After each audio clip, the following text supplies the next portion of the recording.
திராவிட முன்னேற்ற கழகத்தினுடைய முப்பெரும் விழா நிகழ்ச்சி இந்த ஆண்டு நம்முடைய கரூர் மாவட்டத்தில் நடைபெற இருக்கிறது. கொங்கு மண்டல பகுதியில் நடைபெறுவது எங்களுக்கெல்லாம் மகிழ்ச்சிக்குரிய ஒன்றாக இருக்கிறது.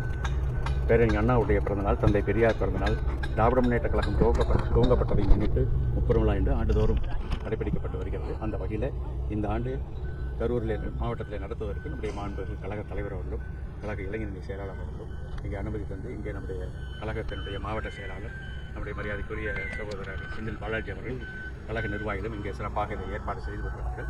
ஏறத்தாழ இருக்கைகளே 1,00,000க்கும் மேற்பட்ட இருக்கையில் அமைக்கப்பட இருக்கிறது. அதுபோக நிச்சயமாக திரளாக இருக்கக்கூடிய ஆர்வத்தை பார்க்கிற போது கழக தோழர்கள் சுற்று வட்டாரத்தில் இருக்கக்கூடிய மாவட்டங்களிலிருந்து ஏறத்தாழ சுமார் குறைந்தது 3 லட்சம் பேர் அதாவது கலந்து கொள்ளக்கூடிய சூழல் நிச்சயமாக உருவாகும். அதற்கு மேலும் வருவதற்கான வாய்ப்பு இருக்கிறது.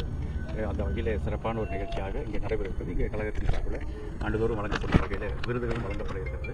சிறப்பான ஒரு நிகழ்ச்சியாக வரக்கூடிய சட்டமன்ற தேர்தலுக்கு இது ஒரு நிச்சயமாக ஒரு அடித்தளமாக அமையும் என்ற நம்பிக்கை ஏற்பட்டிருக்கிறது. அந்த வகையில் நம்முடைய கழக தோழர்கள் ஆர்வத்தோடு கலந்து கொள்கின்ற சூழ்நிலை ஏற்பட்டிருக்கிறது. அதே நேரத்தில் கழகத் தலைவர்களும் பல்வேறு அறிவிப்புகளை வெளியிடுவதற்கான வாய்ப்புகள் இருக்கிறோம். அந்த வகையில் அதையெல்லாம் எதிர்பார்த்து தேர்தல் வர இருக்கிற சூழ்நிலையில் இந்த இடத்தை சரியான மாவட்டத்தை இன்றைக்கு நம்முடைய கழக தலைவர்கள் தேர்ந்தெடுக்கிறார்கள். அது குறிப்பாக கொங்கு பகுதியில் நடைபெறுவது எங்களுக்கெல்லாம் மிகுந்த மகிழ்ச்சி.